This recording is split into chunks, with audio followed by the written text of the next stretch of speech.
नमस्कारः। अयि भो छात्राः, प्रस्तूयमाने अस्मिन् पाठविवरणे इदानीं सिद्धान्तज्योतिषस्य सिद्धान्ततत्त्वविवेकनामकपाठस्य अन्तर्गते विविधमतेन छायासाधने दोषाः इति विषयम् अधिकृत्य एतस्मिन् कालांशे वयं पठिष्यामः। वस्तुतः अत्र इयमेव शंका उत्पद्यते यत् का नाम छाया। जानन्ति एव भवन्तः यत् तेजसां गोलकः सूर्यो गृहरक्षण्यम्बुगोलकाः, अर्थात् अस्मिन् ब्रह्माण्डे सूर्य एव तेजसां गोलकः वर्तते। तेन सूर्यबिम्बात् निस्सृतानि रविकिरणानि येषां ग्रहबिम्बानां सम्मुखभागे पतन्ति तेषाम् अर्धाधिकः भागः प्रकाशितः भवति। एवमेव अन्यत्रापि रविकिरणानां संयोगेन अस्माकं यः अर्धाधिकः भागः सूर्यसम्मुखभागः भवति स तु प्रकाशितः भवति, परञ्च यः अस्माकम् अवरुद्धः किरणावरुद्धात् पृष्ठभागः भवति स च छाया अंतर्गतः भवति। अतः सूर्यबिम्बात् निस्सृता किरणः यदा केनचित् पार्थिवपदार्थेन अवरुध्यते तदा तद् पार्थिवपदार्थविरुद्धदिशि तच्छाया उत्पद्यते। सैव छाया अस्माकं सिद्धान्तज्योतिषशास्त्रे तस्य प्रतिपादनं, तस्य साधनविधिः भिन्नभिन्नप्रकारेण उक्तः अस्ति। वस्तुतः मेषादिके सायं भाग सूर्ये दिनार्धभा या पलभा भवे सा इति सिद्धान्तानुसारेण यदा सूर्य मेषादिके व तुलादिके भवति तदा तदान्तिन मध्याह्नकालीनी या छाया भवति सा पलभा नाम्ना उच्यते। तस्य अपि साधनं विभिन्न विभिन्न आचार्यैः यथा भास्कराचार्येण, मुनीश्वरेण, भट्टकमलाकरेण, ब्रह्मगुप्तादि सिद्धांत ज्योतिर्विधिभिः विभिन्न विभिन्न प्रकारेण उक्तः अस्ति। अतः अस्मिन् अध्याये अस्मिन् कालांशे वयं तस्य साधनविषये विस्तृतरूपेण पठिष्यामः। अस्य पाठस्य अपि उद्देश्यानि सन्ति। किं तावत् ग्रह छाया गणित साधने नैपुण्यम् आगमिष्यति। पुनः विभिन्न विभिन्न आचार्यानुसारेण यथा भास्करीय छाया साधने दक्षः भविष्यति, मुनीश्वर छाया साधने कुशलः भविष्यति, कमलाकरोक्त छाया साधने सक्षमः भविष्यति, किं वा स्पष्ट दृश्य छाया आनयने चतुरः भविष्यति। पुनश्च छायातः नतांश साधने अपि चातुर्यं निश्चयेन आगमिष्यति एव। अतः वयम् एतस्य विषये अग्रे क्रमशः पठिष्यामः। तत्र तावत् एतस्य परिचयं वच्मि। अर्काग्नि तेजबिम्बानां किरणप्रसार मार्गे यदि कश्चित् पार्थिव पदार्थः अवरोधकः तिष्ठेत् तर्हि तेन अवरुद्धकिरणा अग्रे गन्तुम् असमर्थाः भवन्ति इति तु भवन्तः जानन्ति एव। अतः एव प्रकाशाभाव एव छाया उत्पद्यते। तत्र 12 शङ्कु कथ्यते। सायनमेषादौ सायन्तुलादौ च 12 शङ्कोः छाया पलभा इति कथ्यते। पलभा नाम पलस्य या भा भवति, भा नाम छाया, पल नाम अक्षः। पुनः एषा पलभा अपि विभिन्न भिन्न स्थानीय भिन्न भिन्न भवति। तत् कथमिति चेत् पलानुसारेण पलनाम अक्षः अक्षांशभेदेन अपि पल्लवा भिन्ना भिन्ना भवति। सर्वे आचार्याः ज्योतिषशास्त्रे शङ्कुमाध्यमेनैव सर्वं गणितं कृतवन्तः। पुनः अष्ट अक्षक्षेत्रेषु छायागणितस्य महान् उपयोगो भवति। द्वादशाङ्गुलशङ्कुपलभा पलकर्णश्च इत्येकम् अक्षेत्रं भवति। पुनश्च एवमेव प्रकारेण लम्बज्या अक्षज्या पुनः त्रिज्या इति द्वितीयम् अक्षेत्रं भवति। एवमेव प्रकारेण अपि अष्टक्षेत्राणि भवन्ति। अतः इदं परिलेखरूपेण वयं द्रष्टुं शक्नुमः। यथा अत्र यत्र उपरि ख लिखितमस्ति तत्तु अस्माकं खस्वस्तिकं। पुनः यत्र नि लिखितमस्ति तद् निरक्ष क्षितिजं स्थानं। पुनः ख नि इति द्वयोः स्थाने मध्ये अक्षांशाः, अक्षांशानां जया अक्षज्या भवति इति भवन्तः जानन्ति एव। पुनः यत्र द्वादशं लिखितं तद् द्वादश अंगुलात्मक शंकु, तस्य इष्टफलभा अधः लिखिता अस्ति, इष्टफलभा। एवमेव प्रकारेण अत्र एतादृशमेव अष्टक्षेत्राणि भवन्ति। अनयोः क्षेत्रयोः तुलत्वाद् अनुपातः क्रियते। यदि लम्बज्या कोटौ अक्षज्या भुजः प्राप्यते तदा द्वादशाङ्गुलशङ्कुकोटौ किम् इति अनुपातेन पलभा आयाति। भास्कराचार्यस्य सिद्धान्तशिरोमणि यः ग्रन्थः वर्तते तस्मिन् ग्रन्थे स्वक्षितिजपृष्ठशङ्कोः दृश्यप्रभासाधनम् उक्तमस्ति। पुनः मुनीश्वरस्य सर्वसिद्धान्तभौमग्रन्थे मध्यासन्न दृग्वृत्तबिम्ब योगरूपात् ऊर्ध्वबिन्दु प्रान्त निर्गत किरणवशेन छायासाधनं कृतमस्ति। एवमेव कमलाकर भट्टेन तु स्वकीय सिद्धांत तत्वविवेके लंबाकार भूपृष्ठ स्थितस्य द्वादशाङ्गुलशङ्कोः रविकिरण अवरोधात् या छाया सा स्फुटभा इति स्वीकृतमस्ति। अत्रापि सर्वेषाम् आचार्याणां विभिन्नानि मतानि सन्ति इति भवन्तः ज्ञातवन्तः। एवमेव इदानीं पाठस्य अस्य वृत्तचित्रणरूपेण पश्यामः। अत्र इ अ यत्र लिखितमस्ति तद् द्वादश अंगुलशङ्कु वर्तते। पुनः इ उ तस्य द्वादश अंगुलशङ्कोः छाया वर्तते। पुनः अ उ यत्र वर्तते सः छायाकरणः वर्तते। अत्र एकम् अक्षेत्रम् इदं वर्तते। इदानीं वयम् आदौ भास्करीय यत् छायासाधनं वर्तते तस्य रूपे भास्कराचार्येण किं स्वीकृतमस्ति इति आदौ पश्यामः। श्लोकमाध्यमेन आदौ पश्यामः। स्वभुक्तितिथ्यंश विवर्जितो न महालघोखाग्निकृतांशहीनः स्पष्टो भवे स्फुटजात दिग्ज्या संताडितार्के स्फुटशङ्कुभक्ता प्रभा भवेन्नातिथि भागतो अल्पो यावद्विदुस्तावद् आव्यदृश्यः दृश्य प्रभासाधनमुक्तमेवं शिरोमणौ स्वक्षितिपृष्ठशङ्कोः। अर्थात अत्र स्पष्ट रूपेण लिखितमस्ति यद् स्वक्षितिज पृष्ठशङ्को द्वारा एव छायायाः पलभायाः वा साधनं कृतमस्ति। अस्य श्लोकस्य विस्तृतरूपेण पश्यामः। अर्थात स्वभुक्तितिथ्यांश विवर्जितः न महान्, नाम स्वगति पंचदशांशरहितः रविशङ्कुः महान्, पुनः खाग्निकृतांशहीनः लघु, 30+400 लघु शङ्कुः स्पष्टो भवेत्, स्पष्ट शङ्कुः स्यात्। अस्फुट जात दिग्जा, अस्फुट नाम अस्पष्ट, अस्पष्ट या दृग्जा।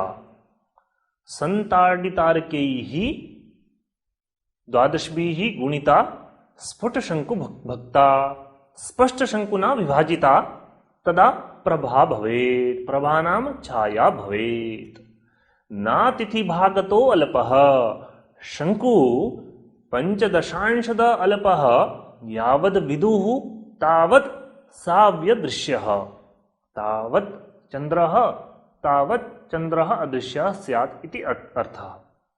दृश्य प्रभा साधन मुक्तमेवं एवं प्रकारेण दृश्य प्रभा नाम छाया साधनम आचार्येण स्वीकृतम्। शिरोमणौ स्वक्षितिपृष्ठ शंकोः नाम सिद्धांत शिरोमणौ स्वक्षितिज पृष्ठ शंकुवशादेव इदं सर्वमपि छाया साधनम आचार्येण स्वीकृतम्।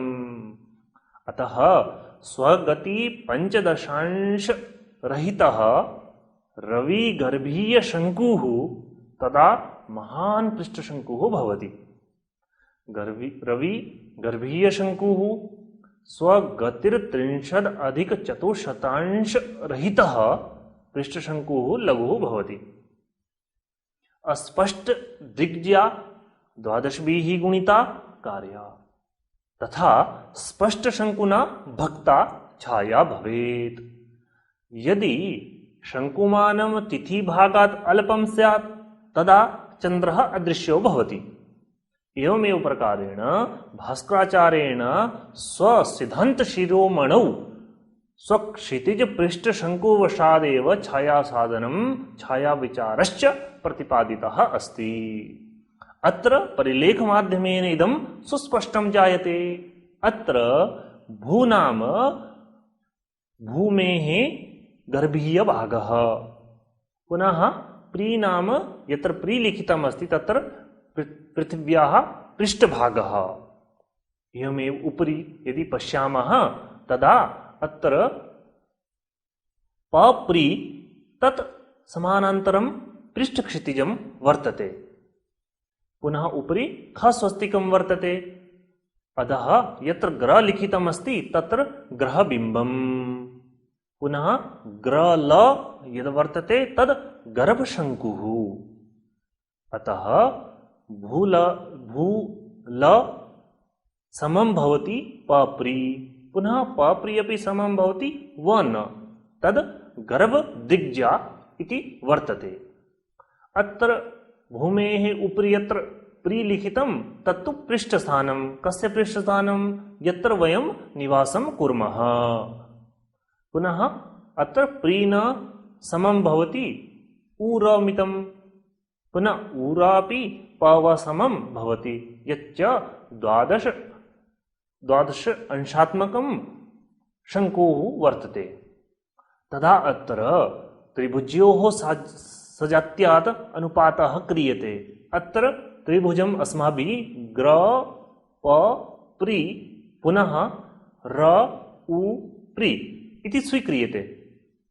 पुनः अनुपातेन अत्र पश्यामः यदि ग्र प रेखायां प प्री प्राप्यते तदा ऊर रेखायां किम् इति चेत् उ प्री अस्माभिः प्राप्यते।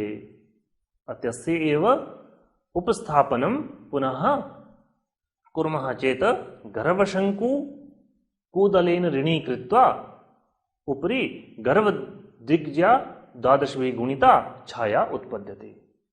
अनेन प्रकारेण ऊप्रीमानम् अस्माकं समीपे आगतं, परन्तु पृष्ठस्थ शंकु छाया प्री अवर्तते। तत्र ऊप्री प्री अत ऋणी नाम अधिकं वर्तते। अतो भास्करोक्तं समीचीनं न इति तु स्पष्टमेव। अत्र ग्र प प्री पुनः नृ प्री अ इत्यस्मिन् त्रिभुजे सजातीये न हि ततः कथमनुपातेन प्रियमितम् आगमिष्यति? तेन असत् प्रकारः। वस्तुतः ग्र व न पुनः न प्री अ इत्यस्मिन् त्रिभुजयोः वशेन प्री अमानम् आयाति। अत्रापि चेत् न बिन्दुतः र प्री समानान्तरा न त क्रियते तदा निश्चयेनैव ग्र प प्री पुनः न प्रीत इत्यस्मिन् त्रिभुजयोः स्पष्ट जातीयत्वात् उपरि समं भवति प्रीत इति स्पष्टमेव भवतां पुरतः। पुनः द्वितीयस्मिन् प्रकरणे मनुष्वरे उक्त छाया साधनम् उपस्थाप्यते।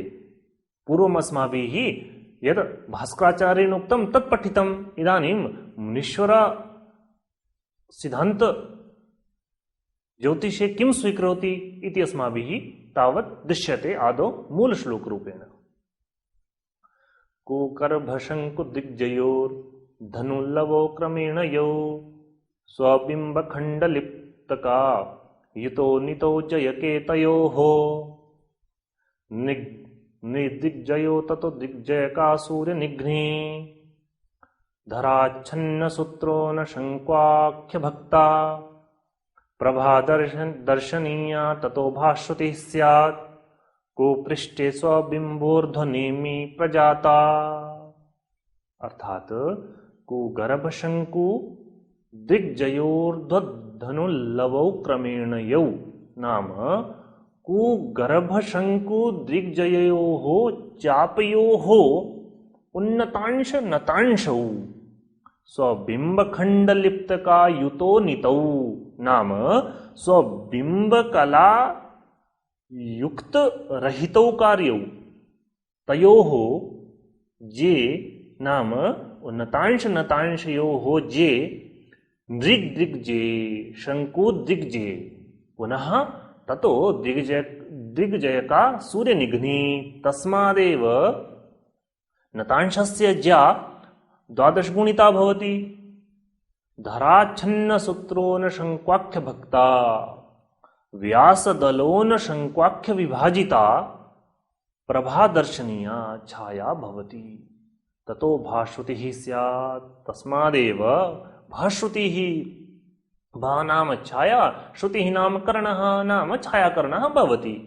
कुपृष्ठे स्वबिम्बोर्ध्वनेमि प्रजातात्र भूपृष्ठे स्वबिम्बोर्ध्वनेमि उत्पन्ना छाया भवति इति तु स्पष्टमेव।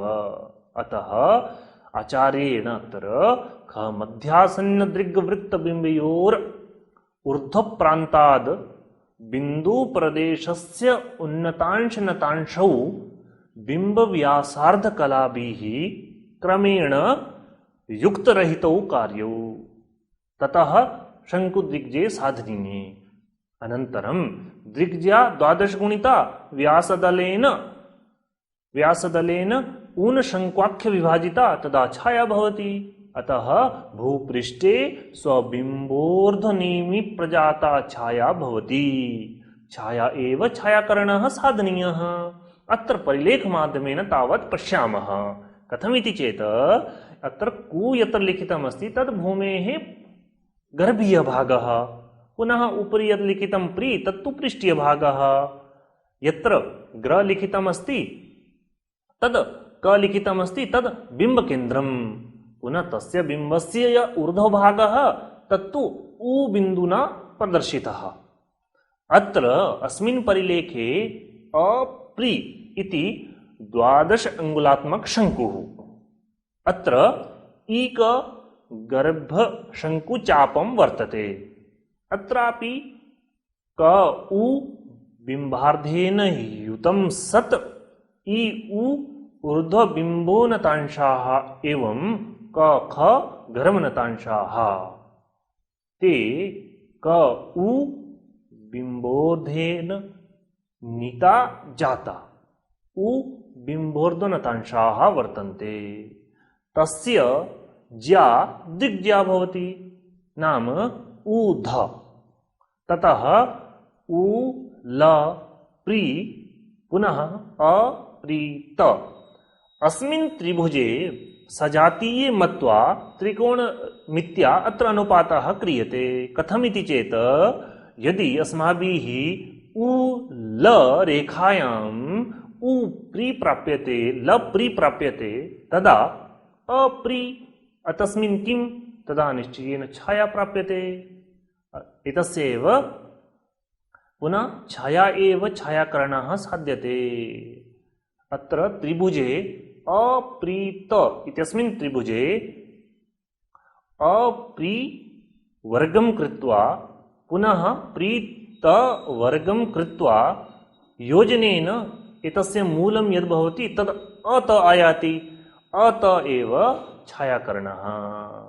अत्र अप्री द्वादशाङ्गुलशङ्कोः तस्य वर्गः पुनः यत् छाया वर्तते तस्य वर्गेन योजनेन मूलेन छायाकरणः उत्पद्यते। इदं प्रकारेण अत्र स्पष्टं वर्तते। पुनः कमलाकरोक्त छाया साधनं वर्णितम् अस्ति। अत्र इदानीं वयं कमलाकरोक्त छाया साधन विषये विस्तृतरूपेण पठिष्यामः।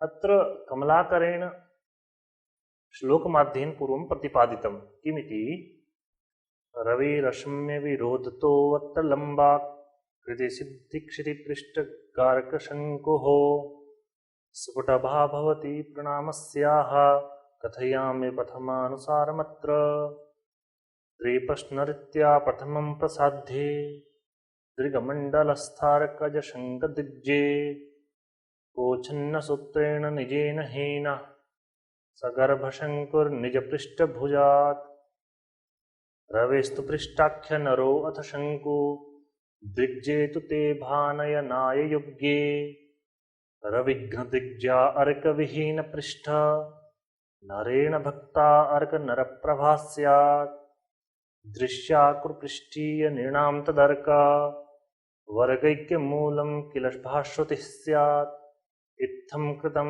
बिम्बजकेन्द्रजात शङ्क्वाग्रसक्तार्ककरान्तरेण। अत्र आचार्येण प्रतिपादितं यत् रविरश्म्य विरोधतः स्फुटच्छायासाधनप्रसङ्गो रविकिरणाविरोधात् एव भवति। लंबाकृति सिद्धपृष्ठगारकशङ्कोः अर्थात् लंबाकार भूपृष्ठ स्थितस्य 12 अंगुलशङ्कोः स्फुटभा भवति नाम स्पष्टछाया भवति। प्रथमानुसारमत्र अस्याः प्रमाणं कथयामि। किं तावत् आदौ अस्यायाः छायायाः प्रमाणं कथयामि। प्रथमं त्रिप्रश्नरीत्या दृग्मण्डलस्थ अर्कजशङ्कदिग्जे प्रसाध्ये नाम सर्वादौ त्रिप्रश्नविधिना दृग्वृत्त स्थितः सूर्यस्य शङ्कुदिग्जे आदौ प्रसाधनीये। अथ सः गर्भशङ्कुः कोच्छन्नसूत्रेण निजेन हीनः निजपृष्ठभुजात् रवेस्तु पृष्ठाख्य नरः अर्थात् सः गर्भीय शङ्कु कूदलेन रहितः कार्यः तदा पृष्ठशङ्कुः भवति। शङ्कुदिग्जे तु ते भायनाय योग्ये पृष्ठशङ्कुदिग्जे तु छायासाधनाय योग्ये भवतः। रविघ्नदिग्जा अर्कविहीन पृष्ठनरेण भक्ता अर्थात दृग्जा 12 गुणिता 12 विहीन पृष्ठशङ्कुना भक्ता अर्क नरप्रभा स्यात् नाम सूर्यशङ्कु छाया भवति। कुपृष्ठीय नृणां दृश्या कुपृष्ठीय जनानां दृश्या नाम छाया भवति। तद अर्कवर्गैक्यमूलं किल भाश्रुतिः स्यात् छायाशङ्कोः कृतियोगमूलं छायाकरणः स्यात्। इत्थं कृतं बिम्बजकेन्द्रजात शङ्क्वाग्रसक्तार्ककरान्तरेण एवं प्रकारेण बिम्बजकेन्द्रोत्पन्न शङ्क्वासक्त अर्क किरणान्तरेण छायासाधनम् अत्र आचार्येण प्रतिपादितम् अस्ति। अस्यैव सरलार्थरूपेण वयम् अवगन्तुं शक्नुमः यत् सूर्यकिरणा अवरोधात् लंबाकार भूपृष्ठ स्थितस्य 12 अंगुलशङ्कोः स्पष्टछाया भवति। सर्वप्रथमम् अस्यायाः छायायाः प्रमाणं कथयामि। तत्रादौ त्रिप्रश्नविधिना दृग्मण्डलस्थ सूर्यात् आदौ शङ्कुदिग्जे साधनीये तदनन्तरं गर्भीयशङ्कुः कोच्छिन्नहीनः कार्यः तदा पृष्ठीयशङ्कुः भवति। छायासाधनाय शङ्कुदृग्जे योग्ये भवतः दृग्जा 12 गुणिता 12 विहीनपृष्ठशङ्कुना भक्ता तदा सूर्यशङ्कुछाया भवति। इयं छाया भूपृष्ठीयजनानां कृते दृश्या भवति। पुनश्च छायाशङ्कोः वर्गयोगमूलं कृत्वा छायाकरणः साध्यते। ईश्वरेण तु बिम्बजकेन्द्रोत्पन्नशङ्क्वाग्रसक्तसूर्यकिरणात् एव छायासाधनं कृतमस्ति। अत्र परिलेखमाध्यमेन भवन्तः इदं स्पष्टतया अवगन्तुं शक्नुवन्ति। अत्र भू नाम भूमेः गर्भीयभागः, प्री नाम तत् भूमेः पृष्ठीयभागः, पुनश्च ग न गर्भशङ्कुः, पुनः न ल कोच्छिन्नसूत्रं वर्तते। अतः ग न ल इतस्मात् ऋणी कृत्वा ग ल इति अवशिष्यते। ग ल एव पृष्ठशङ्कुः भवति। अत्र रप्री द ल समं भवति। पुनः द ल एव 12 अङ्गुलशङ्कुः वर्तते।